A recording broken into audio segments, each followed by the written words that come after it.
본문 앞에서 저자는 안식일 논쟁을 통해서 이스라엘이 예수님을 거부하기 시작했다는 것을 보여주었습니다. 그리고 나서 이어서 오늘 본문에 바알세불 논쟁을 통해서 이스라엘의 예수님에 대한 거부를 많이 알려주고 있습니다. 근데 오늘 본문에서는 이전과는 달리 예수님을 바알세불에 짚었다고 하는 거짓 이스라엘은 영원히 사함을 받지 못하는 죄 가운데 있음을 강하게 지적합니다. 오늘 본문 24절과 27절 그리고 31절과 32절의 말씀을 제가 읽겠습니다. 바리새인들은 듣고 이르되 이가 귀신의 왕 바알세불을 힘입지 않고는 귀신을 쫓아내지 못하느니라 하거늘. 또 내가 바알세불을 힘입어 귀신을 쫓아내면 너희 아들들은 누구를 힘입어 쫓아내겠는가? 그러므로 그들이 너희의 재판관이 되리라. 31절 그러므로 내가 너에게 이르노니 사람에 대한 모든 죄와 모독하는 것은 사하심을 얻지 못하겠고 또 누구든지 말로 인자를 거역하면 사하심을 얻되 누구든지 말로 성령을 거역하면 이 세상과 오는 세상에서도 사하심을 얻지 못하리라. 예수님께서는 안식일 회당에서 손 마른 자를 고치시고 나오시자 귀신 들려 눈 멀고 말을 못하는 사람 한 명을 만납니다. 어떻게 귀신이 들려 있었는지 알 수는 없지만 바리새인들과 주변 사람들이 보아도 이 사람은 귀신 들려서 눈 멀고 말을 하지 못하는 사람이다라고 다 인정하고 알고 있었던 것 같습니다. 근데 예수님이 그를 고쳐주신 것입니다. 귀신이 들려서 말 못하고 벙어리 된 눈을 볼 수 없는 사람이 눈을 보고 말을 하게 된 것은 구체적으로 귀신을 쫓아냈기 때문에 가능한 것입니다. 그리고 아마 바리새인들도 그 예수님이 하는 그 사역 속에서 귀신이 나가는 것을 보았거나 확인했던 것 같습니다. 그래서 무리들은 다 놀라서 이는 다윗의 자손이 아니냐라고 하면서 메시아의 시선으로 예수님을 바라보았는데 같은 광역을 받던 바리새파 사람들은 예수님을 다르게 표현하고 있습니다. 즉 보여지는 것에 귀신이 떠나간 것에는 우리도 인정을 하나 예수님은 메시아가 아니라 오히려 귀신의 두목 바알세불의 힘을 빌려서 쫓아냈다라고 말한 것입니다. 당시 유대 사회에서 이에서 볼 때 바리새인들은 귀신의 세계를 서로 분쟁하는 왕국으로 생각했다고 합니다. 그리고 무엇보다 바리새인들의 주류는 귀신의 존재를 대수롭지 않게 여겼습니다. 보다 큰 귀신이 보다 하위의 귀신을 명령하여 쫓아내는 것으로 이해했기 때문에 예수님을 메시아로 인정할 수 없다라는 것이에요. 그러니까 예수님이 메시아라고 인정을 할 수 없다는 걸 주장하려고 하다 보니까 현상을 해석할 때 이것은 귀신의 왕을 예수님이 부리거나 예수님이 귀신의 왕에 사로잡혀서 저 귀신을 쫓아낸 거야 라고 이해하고 말했다는 거예요. 그래서 예수님이 하신 일을 희석시키고 귀신을 쫓아낸 사역이 그렇게 대단한 것이 아님을 강조하려 했다고 볼 수 있습니다. 오늘날에도 우리는 이런 모습을 봅니다. 내가 인정할 수 없을 때 자기 나름의 논리를 세워서 사실을 왜곡하고 거짓을 주장하는 경우가 많습니다. 또 요즘 사람들은 오늘 본문의 바리새인들처럼 귀신을 쫓아내는 것을 그렇게 대단하게 여기지 않습니다. 오히려 귀신 얘기하면 겁준다고 얘기합니다. 예수님은 이러한 바리새인들의 이야기와 또 오늘날 같은 견해를 갖고 있는 사람들에게 이렇게 말씀하십니다. 먼저 귀신에 대한 잘못 이해하고 있는 생각을 고쳐주십니다. 오늘 25절과 26절 말씀입니다. 예수께서 그들의 생각을 아시고 이르시되 스스로 분쟁하는 나라보다 황폐하여질 것이요 스스로 분쟁하는 동네나 집마다 서지 못하리라.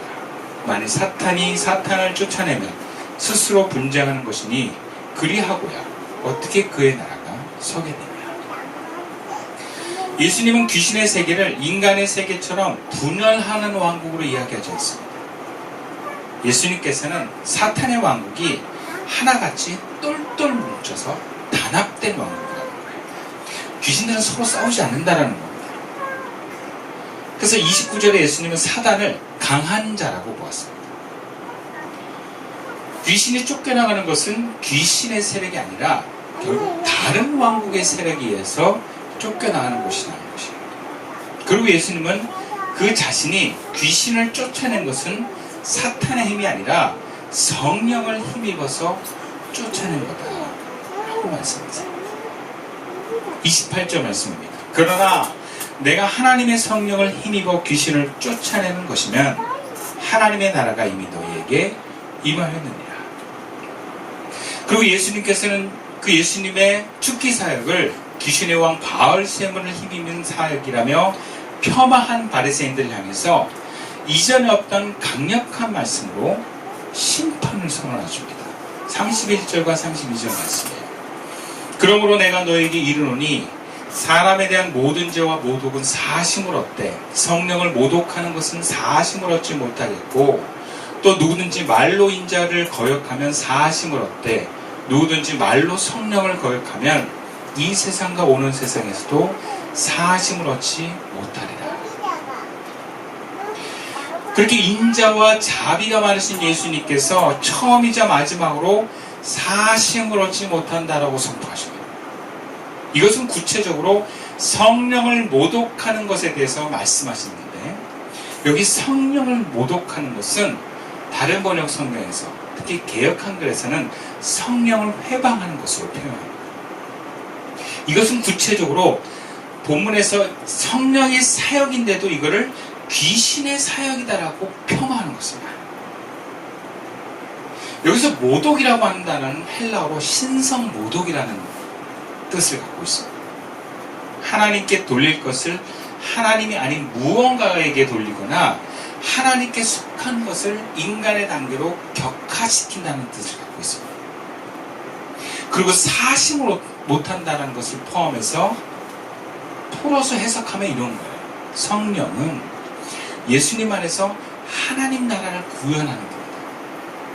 그런데 그러한 성령을 부인하고 그 사역을 거부하니까 하나님 나라의 은혜가 너희들에게, 우리들에게 미칠 수 없게 됐다. 그래서 결과적으로 하나님 나라가 미치지 못하면 죄사함을 받을 수 없어서 하나님과 멀어지고 끊어진다는 것을 말씀합니다. 이것을 우리에게 적용하면 무슨 말씀입니까? 나와 나를 통한 하나님 나라 사역을 하나님의 일하심을 우리가 폄하하거나 무시하면 하나님과 멀어진다는 거예요. 여러분 하나님과 멀어지는데 이것을 회개하고 돌이켜하지 않으면 끊어지는 거예요. 사람 사이에도 선이라는 게 있어요. 해도 되는 말이 있고 결코 해서는 안 되는 말이 있습니다. 아무리 가까운 사이라도 상대방이 도저히 받아들일 수 없는 말을 하게 될 때 상대방은 아무렇지 않게 던졌지만 회복할 수 없는 관계로 떨어지게 됩니다. 그것을 우리는 선 넘었다라고 얘기합니다. 그 선을 넘으면 되게 손절합니다. 아니면 굳은 마음으로 결심을 해서 마음을 닫아버립니다.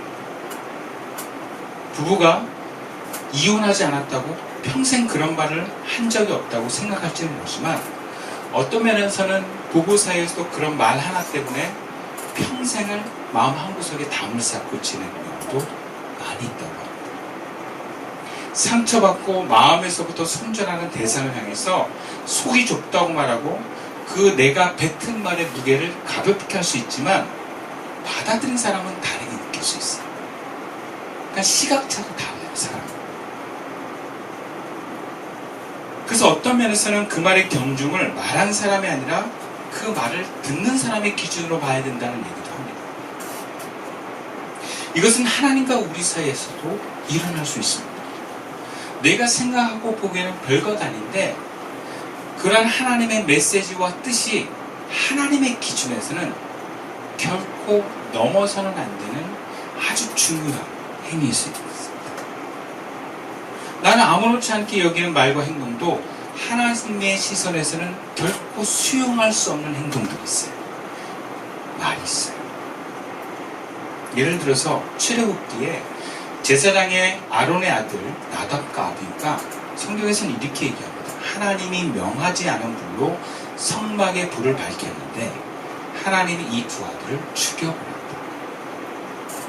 분명 앞에서 아론의 후계자로 제사장을 세우고 축복한 두 아들이었는데 이거 한 번에 죽여버리죠. 그리고 아론과 그 직계 가족들한테는 너희들 이것을 가지고 슬퍼하지도 말라고 하십니다. 그럼 너희도 죽이겠다. 이게 얼마나 무서운 말씀이에요.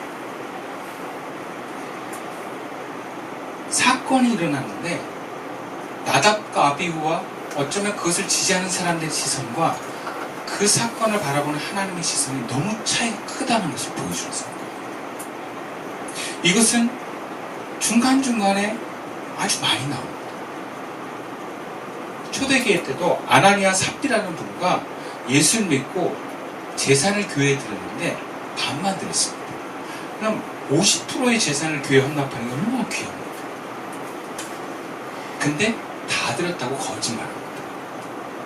거짓말했다고 어떤 큰 피해를 입지는 않을까 염려하지 않았을 것입니다. 근데 둘 다 죽임을 당합니다. 성경에서는 이렇게 우리가 이해할 수 없고 뭔가 받아들일 수 없는 하나님과 관련된 죽음의 사건들이 있습니다. 우리가 생각하는 기준, 별것 아닌 기준들이 하나님의 시각에서는 용서받지 못할 선을 넘는 사건이라는 것을 보여줍니다. 하나님과 우리의 시각차입니다. 제자의 길을 걸어가는 그리스도인들도 예외가 없습니다. 우리는 늘 이런 마음가짐이 필요합니다. 나도 하나님께 용서받지 못할 죄를 지을 수 있다. 그렇게 하나님과 그의 나라를 위해서 애쓰고 인생을 다 바쳤는데 순간의 잘못된 판단과 행동들로 인해서 하나님께 버림받았습니다. 그럼 사도 바울도 그렇게 주를 위해서 헌신했던 사도 바울도 이런 경각심으로 하나님께 대해서 두렵다라는 고백을 한 내용이 있어요. 그게 고린도전서 9장 27절 말씀인데요. 내가 내 몸을 쳐 복종하게 함은 내가 남에게 전파한 후에 자신이 도리어 버림을 당할까 두려워함이다. 그럼 그렇게 하나님에 대해서 증거하고 목숨을 아끼지 않았던 바울도 하나님께 버림을 당할까 두렵다고 이야기합니다. 예수를 믿고 제자의 길을 간다는 것은 하나님을 경외하면서 그분의 뜻을 따라 사는 사람이라는 것을 말합니다. 근데 그런 제자라고 할지라도 내 시각이 아니라 내 이해가 아니라 하나님의 시각에서 선을 넘는 말과 행동으로 버림받을 수 있다는 사실을 기억하십시오. 그렇다면 예수 믿고 따르는 제자들은 언제나 버림받을 수 있다는 마음으로 벌벌 떨어야 되는가? 그럴 바에는 차라리 평범한 신앙인으로 살아가는 게 낫지 않을까? 그냥 애굽으로 돌아가는 게 낫지 않을까? 이렇게 생각하는 분도 있을지 몰라요. 그런데 예수님의 이러한 말씀은 심판의 메시지로 제자들에게 겁주기한 말씀이 아닙니다. 하나님께 버림받을 수 있는 죄를 지을 수 있지만 궁극적으로 제자들은 예수님과 가족이 되어서 예수님과 친밀한 주제임을 말씀합니다. 친밀함과 하나님과의 연결됨을 결코 잃어버려서는 안 된다는 말씀으로 들어야 될 줄 믿습니다. 이것은 무슨 말이냐? 제자라고 할지라도 하나님의 나라의 일을 가볍게 여기지 말라는 거예요. 예수님의 제자들은 하나님의 뜻대로 행동하고 말하는 사람들. 본문에 의하면 그런 제자들을 예수님 가족처럼 아주 특별하게 여깁니다. 여러분, 예수님과 가까워지는 것은 하나님과 가까워지는 거예요. 예수님은 오히려 제자는 하나님과 친밀함을 갖는 존재라는 것을 보여줘요. 그러면서 어떤 순간에도 하나님과 연결되어 있음을 강조하십니다. 그렇지 않다면 너희들도 바리새인들처럼 하나님과 멀어질 수 있다는 거예요. 우리가 그렇게 하나님과 가까워지기를 원하는 구원을 바라는 사람이라면 예수님의 제자가 되어서 하나님의 뜻대로 행동하고 말하는 것에 집중할 수 있어야 합니다. 이것은 하나님과 연결되었을 때만 가능해요. 그리고 하나님과 연결된 구원의 축복은 하나님께로부터 끊어질 수 있다는 경각심을 갖고 있을 때 더 그것이 가치가 있고 우리가 집중할 수 있는 삶이 될 줄 믿습니다. 그리고 우리가 몰라서 그러지 하나님께 버림받는 게 두려워서 제자의 길을 포기하는 것 자체가 하나님부터 멀어진 거예요. 여러분, 신앙은 딱 두 가지 길밖에 없어요. 하나님과 동행하는 길을 가든지 아니면 하나님과 상관없는 길을 가든지 중간이 없어요. 예수님과 함께하지 않으면 반대하는 사람이에요. 이것은 내가 결혼해서 이혼하는데 차라리 결혼하지 않겠다, 이런 거 똑같은 거예요. 결혼해서 이혼할 수도 있지요. 근데 결혼해서 가정을 이뤄서 사랑하는 사람들과 풍성하게 행복을 누리며 사는 것이 행복한 인생을 향한 우리의 길입니다. 어차피 인생은 모험이에요. 모험하지 않는 인생은 편안하고 안전한 인생이 아니라 무기력한 인생입니다. 어떠한 복도 은혜도 받을 수가 없는 인생이에요. 그래서 결혼을 했으면 이혼하지 않을 결심을 해야 돼요. 여러분, 아무리 행복한 결혼도 이혼 당할 수 있습니다. 여러분, 배우자에게 손절당할 수 있다는 경각심을 갖는 건 두려워 떠는 차원이 아니라 더 배우자를 존중하고 귀하게 여길 수 있는 건강한 긴장입니다. 솔직히 많은 부부들이 여러분 이런 생각, 나는 절대 이혼을 할 거다. 그런 자연스러운 자신감들이 많아요. 내가 무슨 말을 해도 상대방은 받아들일 수 있다. 무슨 자신감인지 모르겠어요. 여러분, 이것은요, 예수 믿는 사람들이 나는 한 번 구원받았으니까 절대 하나님께 버림받지 않는다. 비슷해요. 하나님 날 얼마나 사랑하시는데 날 버려? 결코 그럴 일 없어. 정말 그럴까요?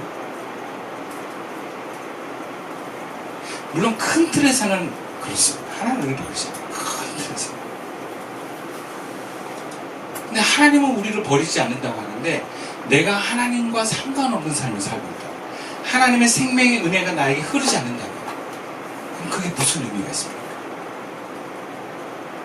부부가 결혼해서 사랑하지 않고 그냥 동거인으로 살면 그 부부가 무슨 의미가 있냐는, 아무런 영향을 줄 수 없고 아무런 사랑을 줄 수 없다면 같이 사는 게 무슨 의미가 있어요?